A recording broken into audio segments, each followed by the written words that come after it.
Welcome to New TV Telugu.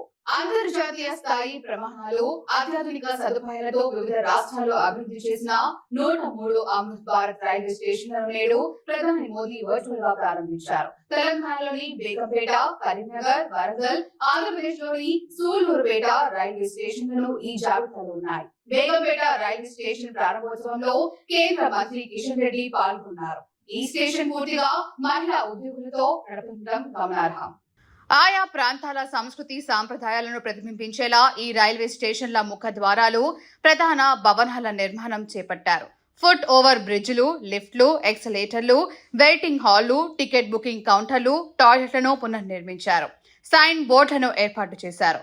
కాగా ఈ 103 Amrit Bharat railway స్టేషన్లలో దక్షిణాది రాష్ట్రాలకు చెందినవి 21 మాత్రమే ఉన్నాయి. వీటిలో 9 తమిళనాడువి, 3 తెలంగాణవి, ఏపీకి 1, కేరళ 2, కర్ణాటక 5, పుడుచ్చేరికి చెందిన ఒక స్టేషన్ ఉంది. 78 రైల్వే స్టేషన్లను ఉత్తరాది రాష్ట్రాలవే కావడం గమనార్హం. వీటిలో అత్యధికంగా యూపీలో 19, గుజరాత్ 18, మహారాష్ట్ర 15, రాజస్థాన్ 8, మధ్యప్రదేశ్ 6, ఛత్తీస్గఢ్లో 5 ఉన్నాయి. పశ్చిమ బెంగాల్లోని 3, అసోంలోని ఒక రైల్వే స్టేషన్ ఉంది.